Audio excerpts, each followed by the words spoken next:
여러분, 기술의 미래가 마치 거대한 퍼즐 같다는 생각 해보신 적 있나요? 사실 여기저기 흩어져 있는 조각들 사이에는요, 이 모든 걸 움직이는 거대한 설계도가 숨겨져 있습니다. 제가 그동안 이 조각들을 하나하나 모아서 분석해 봤는데요. 오늘 여러분과 함께 그 거대한 그림을 한번 맞춰보려고 합니다. 자율 구독 시청 정말 감사합니다. 자, 그럼 서로는 이쯤 하고요. 바로 본론으로 들어가서 이 거대한 설계 첫 번째 퍼즐 조각부터 한번 열어보겠습니다. 요즘 어딜 가나 AI 이야기뿐이죠. 그리고 다들 AI의 미래가 GPU에 달려있다고 말합니다. 뭐 엔비디아 주가만 봐도 그렇죠. 그런데 정말 그럴까요? 만약 그게 전체 그림의 아주 작은 일부에 불과하다면요. 바로 이 질문에서부터 오늘 우리가 파헤쳐볼 거대한 이야기가 시작됩니다. 자, 오늘 우리가 함께 따라갈 여정입니다. 첫 번째, 진짜 AI 전쟁터가 어딘지 알아볼 거고요. 두 번째, 인텔이 숨겨둔 비밀 병기는 뭔지. 세 번째, 그 뒤에 숨은 펜타곤의 거대한 계획. 그리고 네 번째, 이 모든 판을 짠 신세계의 설계자들을 살펴볼 겁니다. 다섯 번째로 마지막 퍼즐 조각인 파이를 맞추고 마지막으로 이 거대한 미래 속에서 바로 여러분의 역할은 무엇인지까지 짚어보겠습니다. 따라오실 준비 되셨죠? 네, 첫 번째 이야기입니다. 바로 진정한 AI 전쟁터. 이 전쟁의 진짜 싸움터가 어딘지를 알아야 모든 게 이해되기 시작합니다. AI 전쟁의 핵심을 알려면요, 딱 두 가지만 기억하시면 됩니다. 학습, 그리고 추론. 자, 학습은 말 그대로 AI 모델을 만드는 과정이에요. 비유하자면 도서관에 있는 모든 책을 몽땅 읽고 외우는 거죠. 어마어마한 양의 데이터를 한 번에 때려 넣어야 하니까 뭐랄까 거대한 용광로 같은 GPU가 딱인 겁니다. 그런데 추론은 뭐냐? 그렇게 공부 다 끝낸 AI가 이제 실제로 우리 질문에 답을 해주는 그러니까 현장에서 일하는 단계예요. 이때는 거대한 용광로 하나보다 그냥 집에서 쓰는 가스버너 수만 개가 훨씬 빠르고 효율적이겠죠? 바로 이 역할을 CPU가 하는 겁니다. 자, 보세요. 지금 전 세계가 GPU 하면서 난리인 건 순전히 저 학습 단계 때문입니다. 근데 이게 핵심이에요. 앞으로 AI가 우리 삶 구석구석에 스며들게 되면요. 전체 AI 작업의 99%는 학습이 아니라 추론이 차지하게 될 겁니다. 99%요. 이건 그냥 작은 변화가 아니에요. AI 경제의 판 자체를 완전히 뒤집어버리는 거대한 전환점이 되는 거죠. 이 말이 그냥 뜬구름 잡는 소리가 아니라는 가장 강력한 증거가 바로 구글의 TPU입니다. 생각해보세요. AI의 최강자 구글이 왜 모두가 목매는 엔비디아 GPU를 안 쓰고 굳이 자체 칩을 만들었을까요?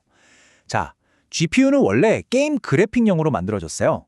뭐든지 할 수 있는 만능 스위스 칼 같은 거죠.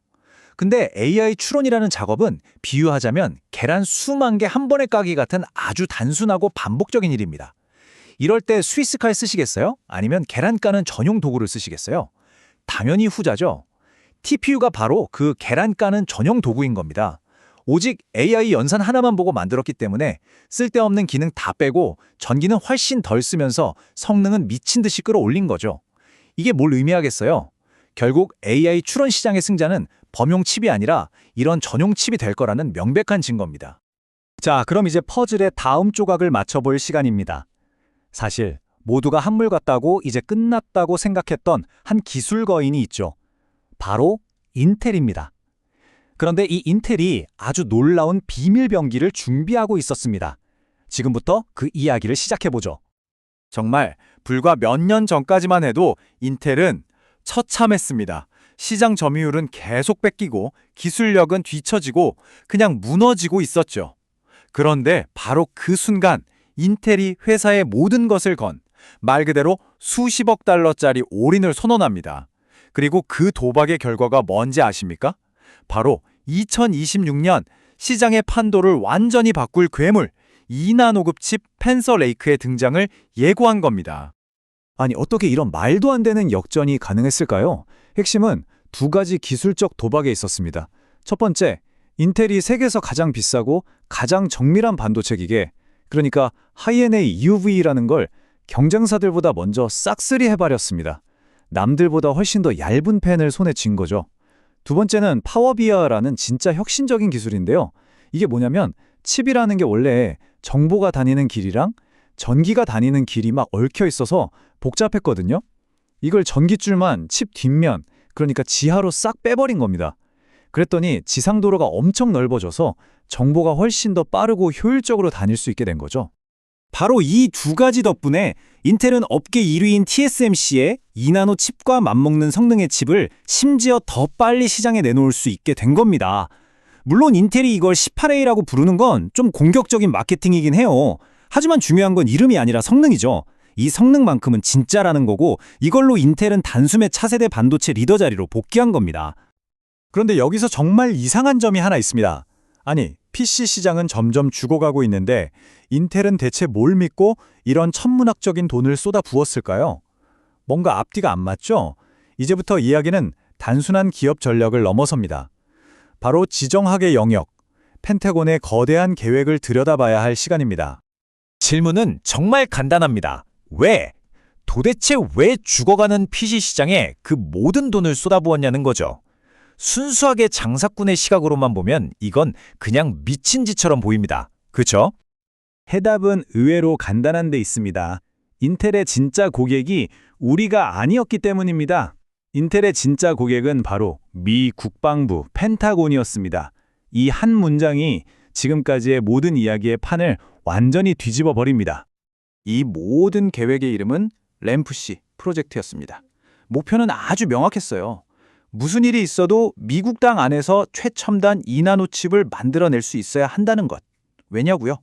지금 미국의 모든 최첨단 무기 두뇌는 대만의 TSMC가 만들고 있거든요.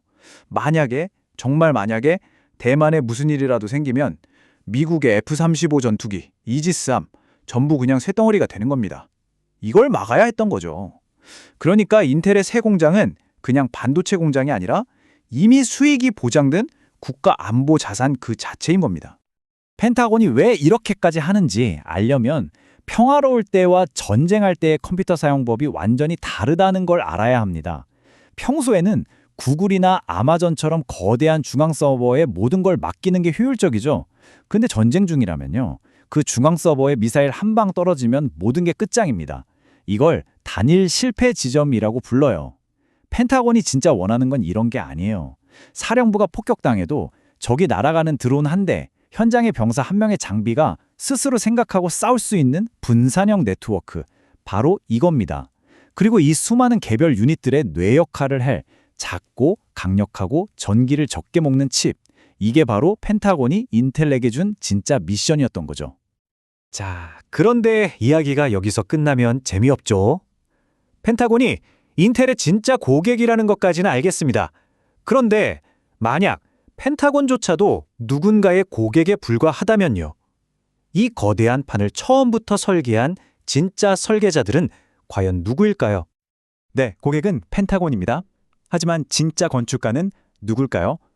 이 질문을 따라가다 보면 우리는 이 시대 기술 권력의 가장 중심부로 들어가게 됩니다.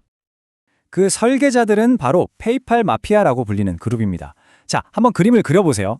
이들이 만드는 새로운 기술 제국에서 두뇌 역할은 피터 틸의 데이터 분석 회사 팔란티어가 맡습니다. 온몸에 정보를 전달하는 신경망은 일론 머스크의 위성 인터넷 스타링크가 담당하죠. 그리고 이 모든 걸 뛰게 할 강력한 심장이 바로 정부의 지원을 받아 부활한 인텔입니다. 완벽한 시스템처럼 보이죠? 그런데 딱 하나가 빠졌습니다. 이 거대한 몸을 순환시킬 피, 즉 이 모든 걸 움직일 막대한 컴퓨팅 파워와 경제 시스템은 도대체 어디서 가져올까요? 바로 이 마지막 질문에 대한 답이 오늘 이야기의 최종 목적지입니다. 자, 드디어 오늘 분석의 클라이맥스입니다.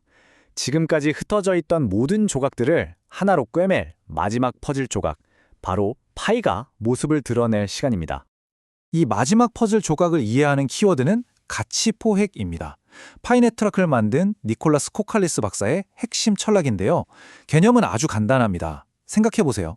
여러분이 인스타그램에 올리는 사진, 유튜브에서 보는 영상, 네이버에서 하는 검색, 이 모든 행동 하나하나가 사실은 어마어마한 돈이 되는 데이터거든요. 근데 그 돈 누가 다 가져가죠? 네, 플랫폼 기업들이 다 가져갑니다. 가치 포획은 바로 이겁니다. 아니, 그 가치는 원래 데이터를 만든 우리가 주인 아니냐? 이제 그 가치를 우리한테 돌려달라라는 어찌 보면 정말 혁명적인 생각인 거죠. 이 표를 보시면 코칼리스 박사의 이론이 어떻게 파이 네트워크라는 현실로 구현됐는지 한눈에 보입니다. 자, 첫째, 그의 이론에 나오는 세상에 널려있는 쓰지 않는 자원. 이게 뭘로 바뀌었냐? 바로 전 세계에 잠자고 있는 수십만 대의 개인 PC를 하나로 묶어서 거대한 슈퍼컴퓨터를 만드는 디핀 기술이 됐습니다. 둘째, 사람들 사이의 사회적 신뢰. 이건 뭘까요? 바로 KYC 신원 인증을 통과한 진짜 사람들의 검증된 데이터를 AI 학습에 제공하는 방식으로 현실이 됐죠. 마지막으로 사람들의 한정된 관심과 시간. 이건 참여자들의 모든 활동 자체가 경제적 가치가 되는 새로운 인터넷, 즉 웹3 생태계로 구현된 겁니다. 말 그대로 이론을 현실로 만들어낸 거죠. 그리고 이 모든 그림을 그린 사람이 바로 니콜라스 코칼리스 박사입니다. 근데 이 사람이 그냥 평범한 개발자가 아니에요. 스탠퍼드 대학에서 블록체인의 핵심 기술 중 하나인 스텔라 합의 프로토콜을 만든 사람의 바로 옆에 있던 파트너였고요.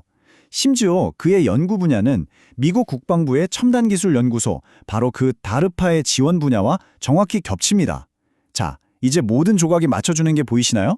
한쪽에는 분산형 컴퓨팅 네트워크를 절실히 원하는 펜타곤이 있고, 다른 한쪽에는 바로 그 전략을 이론적으로 또 기술적으로 완벽하게 구현해낼 수 있는 인물이 있습니다. 이 둘이 만나는 지점, 그게 바로 파이 네트워크인 겁니다. 자, 지금까지 정말 거대한 이야기를 따라왔습니다. 이제 마지막으로 이 모든 것이 지금 이걸 보고 계신 여러분 한 분 한 분의 삶과 미래에 도대체 무슨 상관이 있는지 그 연결고리를 이야기해볼까 합니다. 많은 분들이 파이 네트워크 참여를 그냥 공짜 돈이라고 생각하실 수 있는데요. 절대 그렇지 않습니다. 이건 공짜 돈이 아니라 4차 산업혁명 시대의 새로운 노동, 바로 디지털 노동입니다. 여러분은 지금 자신도 모르는 사이에 새로운 AI 경제가 돌아갈 수 있는 핵심 인프라, 그 기반을 깔아주고 있는 겁니다. 머지않아 AI와 로봇이 우리 일자리의 대부분을 가져갈 겁니다. 이건 거의 정해진 미래죠. 그런 세상에서 우리가 경제활동에 참여할 수 있는 거의 유일한 방법은 뭘까요? 바로 이런 분산형 네트워크의 지분을 소유하는 겁니다. 어쩌면 파이 네트워크는 우리 같은 평범한 사람들이 다가올 자동화 시대에 내 몫을 챙길 수 있는 거의 마지막 기회일지도 모릅니다. 이게 그냥 꿈 같은 이야기가 아니라는 증거는 이미 나와 있습니다. 지금 이 순간에도 전 세계에서 35만 개가 넘는 개인 컴퓨터 노드가 돌아가고 있어요. 그리고 이 숫자는 지금도 계속 늘고 있죠. 이게 무슨 뜻이냐면 참여자들이 이미 지구 전체를 덮는 거대한 분산형 TPU, 즉 AI 전용 컴퓨터 클러스터를 만들어냈다는 겁니다. 오늘 이 이야기가 끝나면요. 여러분 컴퓨터에서 들리는 펜 돌아가는 소리를 한번 들어보세요. 윙 하는 그 소리요. 그건 더 이상 그냥 시끄러운 기계 소리가 아닐 겁니다. 어쩌면 그 소리는 새로운 시대의 화폐가 찍혀 나오는 소리일지도 모릅니다.